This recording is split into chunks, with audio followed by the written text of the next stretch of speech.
So, congratulations Thank you. on your historic win. Thank you. How does it feel? I mean, you're the first African American woman to win from the major party of the state of Oklahoma to win, a nomination. I mean, well, to actually be the chair. How do you feel about it? Well, I'm excited that I won chair, Okay. and being the first African American chair is just a bonus. Okay. Have people come out, and congratulated you from all that? I've gotten some congratulations. I've just kind of really been focused on hitting the ground running and doing some of the things that I ran on.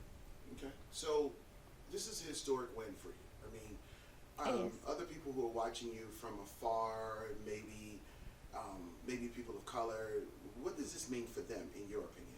Representation matters, Okay. right? So when you look around and no one at the top looks like you don't feel included. And so now, me being the chair, as the first African American chair, I hope that people of color, not just African Americans, but obviously African Americans, look at the party as being more inclusive, because here's the reality is that the party had to have an appetite. The party had to be ready to vote for an African American woman. Right. And they did. You felt like the party was ready. I felt like the party was Even ready. your running mate was African American woman. All That speaks a all lot. three of the women who ran for chair in this race were African American. And that speaks volume that the change that is happening. What do you think? I do, and like I said, and that so many people showed up and that so many people voted. It says that the party was ready. Okay.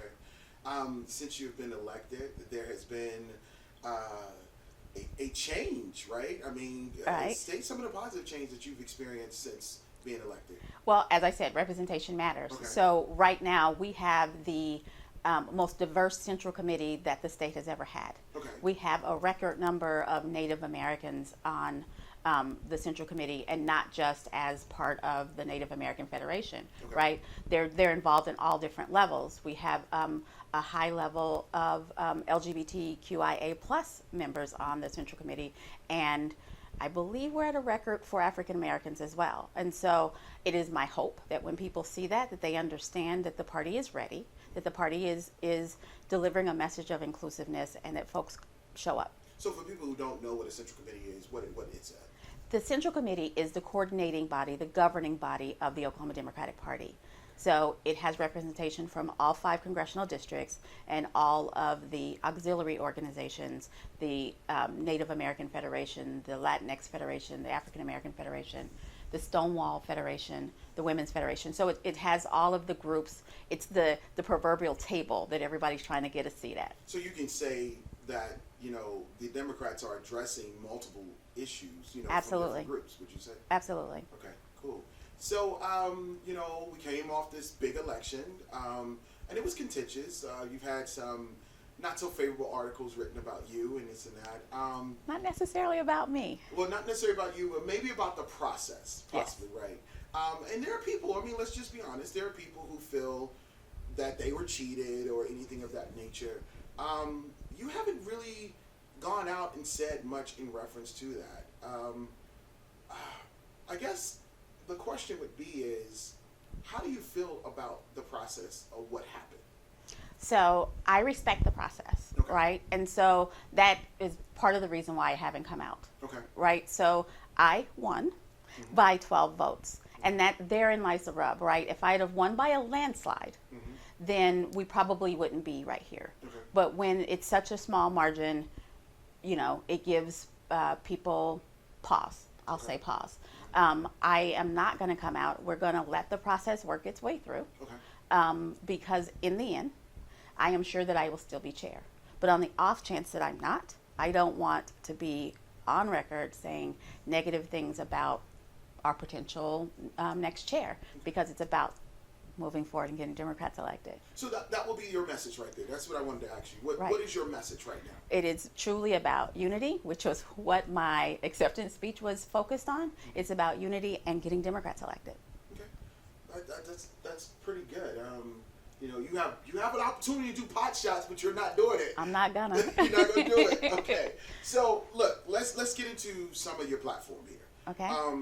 I noticed that you sent out a letter as soon as you got elected. You sent out an email, and you kind of talked about, was this your first 100 days, or is this your This was my platform. This is what I ran on. This is Okay. what the folks who cast their votes for me were voting for. They were voting for decentralized training. We need to get our electorate trained. We need to get our candidates trained. They voted for unity, right? They voted for candidate recruitment, the things that get Democrats elected, and that's what I ran on. And I wanted to reiterate that I'm going to work on those things. So let's go by your platform. Let's go Okay. over your platform real quick. It says the first number one. This is the big one. It says bridging the rural/urban divide. We need to start with decentralized training to ensure all can participate. What does that mean? Okay, so all over the nation, but particularly Oklahoma, and that's my focus, there has been a big divide between rural America and urban America. Okay. And in Oklahoma, the Democrats learned, if we didn't already know, that we cannot win a statewide race ignoring the rural communities. Okay. And the rural communities do feel ignored. And so for me, what that means is getting out, listening to the rural community, making sure that we're paying attention, making sure we're helping build those county parties, and a lot of that is about training. Okay. So when you talk about the rural communities, are you talking in reference to Western Oklahoma? Is that the area you're talking about in? No, I mean there are rural communities all over the state. Okay. There are rural Gotcha. communities all over the state. But Congressional District 3, which makes up 48% Which of is the biggest congressional district. right, it makes up 40% of the land mass of Oklahoma, is largely rural, and largely they've been neglected for the last couple of cycles. We just haven't gone out there. It's a little bit harder to work, and we've lost them because we haven't been listening. So when in all transparency, when I was telling people I was going to do the interview with you, I got an onslaught of a lot of people from rural Oklahoma, Congressional District 3. And they would want to know from you is, do you have any events planned, or what's the next step to bring in Congressional District 3 in the fold?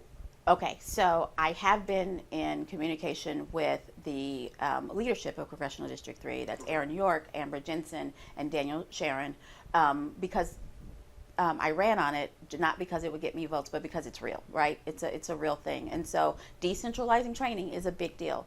So one of my first steps is I went out, and so if Democrats are watching this, I hope you hear this, I went out and posted ad hoc committees. I am looking for people to be involved in helping us do this. I'm a city girl. I was raised in Oklahoma City. I now live in Tulsa.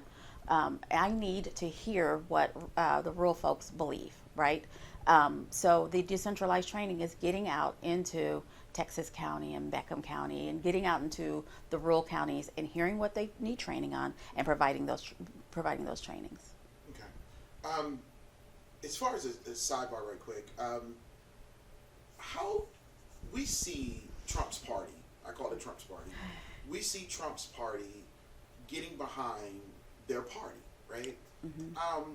How can the Democrats get behind their party and stop all of these isms that are happening? I mean, I'm just going to be frank. We see, it seems like Trump's party, they will just fall in line.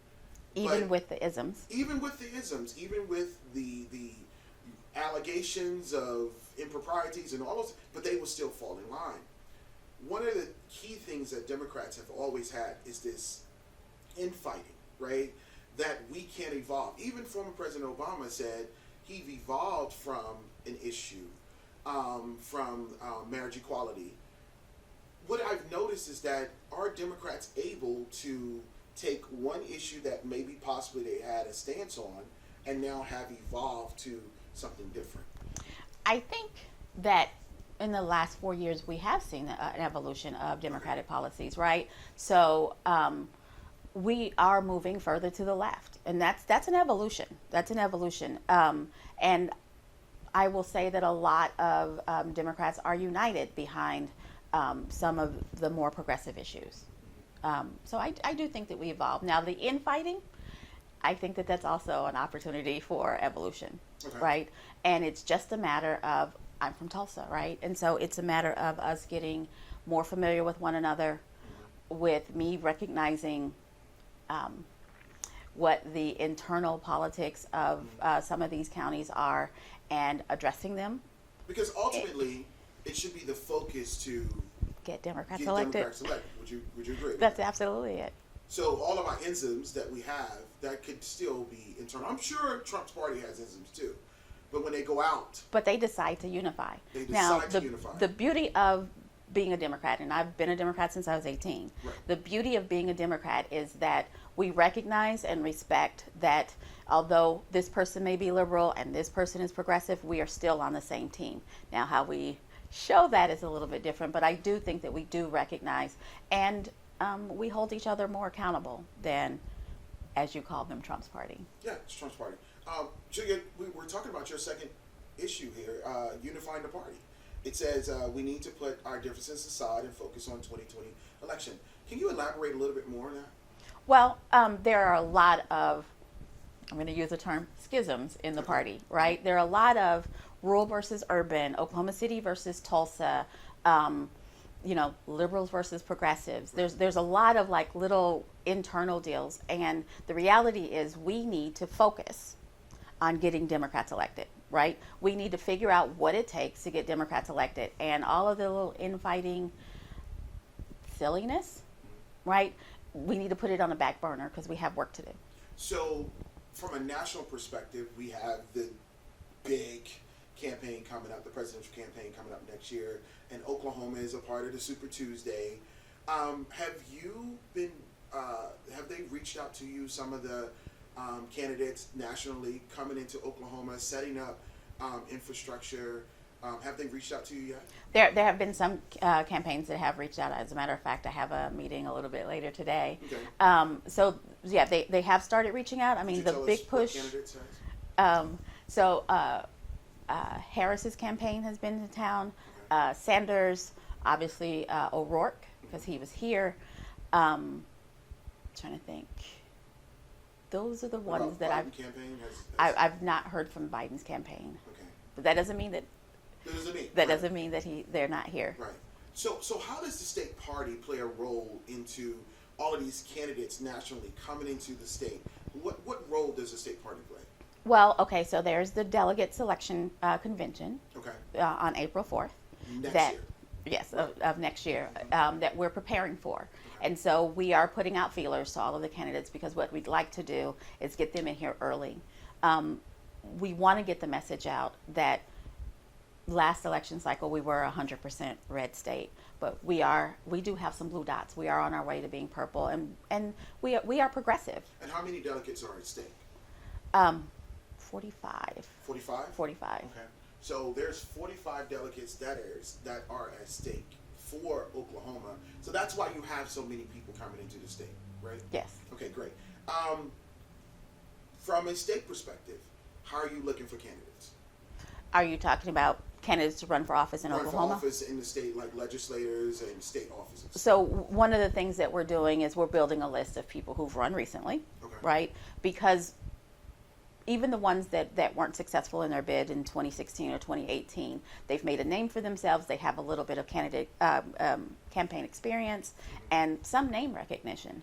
And so we've got to figure out which one of those have a will to run, and we have to see if we have professionals that can help them. That's one step. The other step is that we're going out into communities and finding natural leaders. So that's a big one. And then we're getting some currently elected officials involved in the process, because they know what it takes to run. And if we have them early on talking to potential candidates, then I think the candidates will have a better shot. You know, I like that idea. I haven't heard that before. It seems as if that we have experience teaching people so that they won't make kind of some of the same mistakes. That's the hope. That's the hope. That's the hope there. Okay, so let's go on. We talked about candidate support. We're just going over here.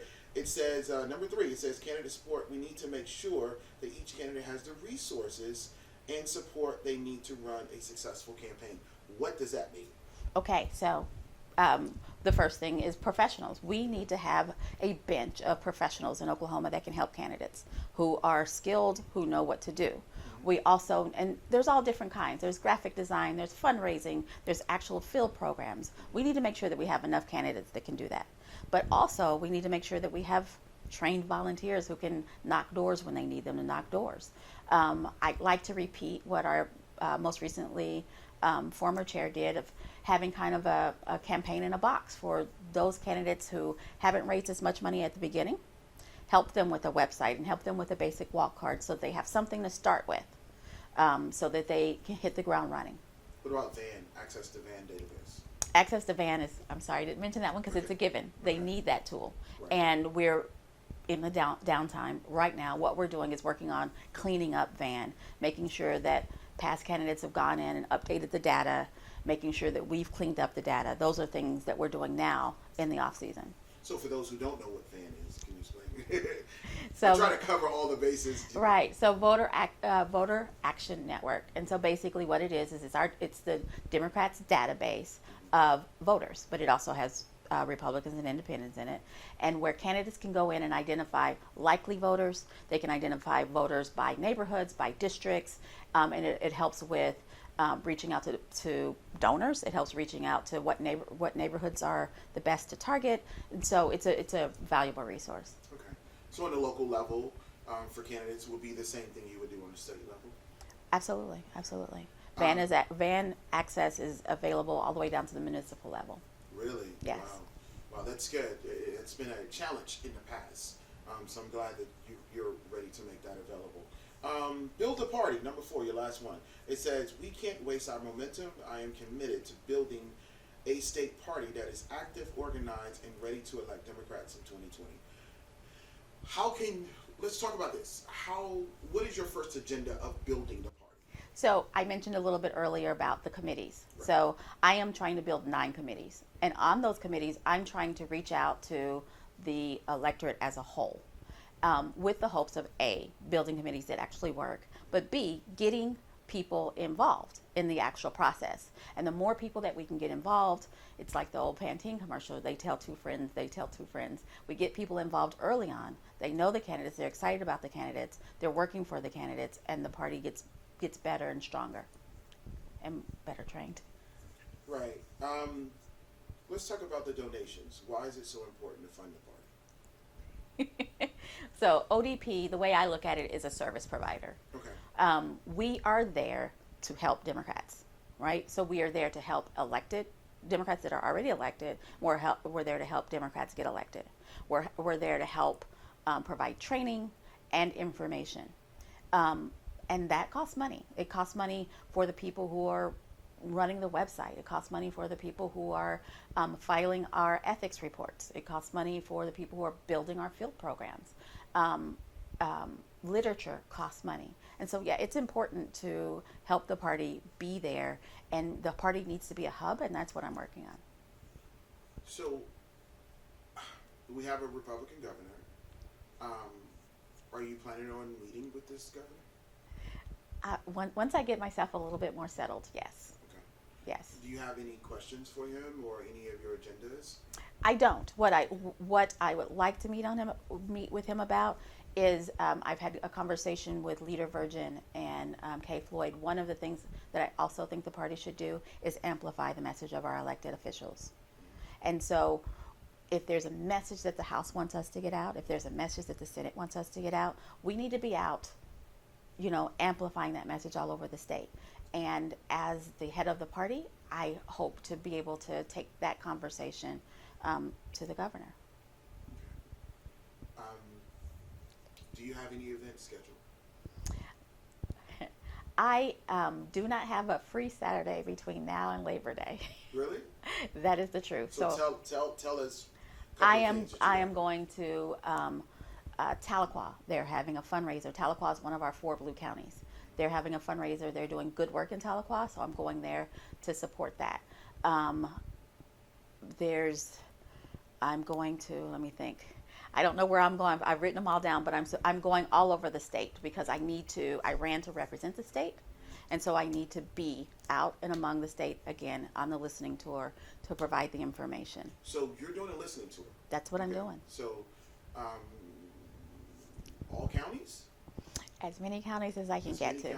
Because there are places where it makes sense to group counties. Okay. And what do you hope once you get all this information from what they're saying? What is your hope? Well, what I learned while I was running, because I went to about 20 counties when I was running, on my listening tour, because it's one thing to say this is what we need to do in rural counties, but I needed to hear from rural counties what was important. And the overwhelming response that I got when I went to the rural counties was, somebody knows we're out here. So that's a big one. We have got to make sure that rural counties understand that the party knows that they're out there, that we support them, and that we're here for them. Is there anything else I didn't ask you that you kind of want to get out? I don't. The party does need funding, so anybody listening, How can they donate? Please go to okdemocrats.org. Click on the donate button. The most effective way that you can help is to sign up for recurring donations. Something as small as $10 a month would help us greatly. Right. And it helps other candidates as well. It helps candidates. It helps us to help candidates. It helps us to help county parties. It helps us to provide training. One of the things that we saw in last year's election, when we started, Democrats started winning a lot more, was the momentum, right? And you had mentioned that in your letter, the momentum. How can you continue the excitement, the momentum? Because it seems as if we kind of almost fell a little flat after the governor's election. And how do we pick that back up to say that Democrats are actually the ones that are passing these ideas, these progressive ideas? So and it's true, there was kind of a decline of participation after the election in November, and it was because we were tired. Democrats were tired. Democrats went out and worked very hard, and so they're tired. But we're coming up on a presidential election, and so I need everybody to be eating their Wheaties and getting ready, because we need to get back to work. And so one of the things that we're working on, and I say we, Central Committee, the ODP staff, we're working on, is trying to get prominent Democrats to come to town. I think that will help us build the momentum, that will help us build the interest, and that will help them see that there are votes here to be gotten. One of the things that Trump's party is doing, their fundraisers are kind of going to these local areas. And I believe that's why you're trying to stress why it's so important, because they're not going to just have local fundraisers. Trump's party is getting money from national fundraisers. They're getting money from national fundraisers. They're getting money from super PACs. They're getting money from some sources that it will be a little bit harder for Democrats to get funding. And it will be harder for Democrats in Oklahoma, for sure, to get that funding. So we need to be out. We don't need to just go to small towns and say, we need your money. We need to hear them. We need to address their issues. But small town Oklahoma also wants to see presidential candidates. And so we've got to figure out ways to make that happen. So you are going to encourage these presidential candidates Absolutely. to state to go out to some of these rural areas? Absolutely. Okay. Absolutely. Because they'll show up, because they'll be so excited. Would you somebody's be thinking about accompanying them. some of these candidates? If at all possible. Now, they will have their own representatives and they will hire their own staff, but I would hope that they would include the party in that. And I want to reiterate, since the last conversation that we had, that you're not endorsing a candidate. I am not. Okay. Be clear, I am not. You're just understanding that all of these candidates that are coming in have to, at least you want to get Democrats elected. That's it. That's it. Okay. Well, Alicia, thank you. I mean, I appreciate this, to sit down, and congratulations. And Thank you. I know that you're going to do great work, and I know that people want to reach out to you. If they want to get in touch with you, how could they do that? Chair at okdemocrats.org. And you answer your emails? I answer my emails. I answer my emails. You answering your emails directly. So it's not like a automated message. You are We don't have a big staff at ODP, so I answer my own emails. Okay, sounds good. Well, thank you, Alicia.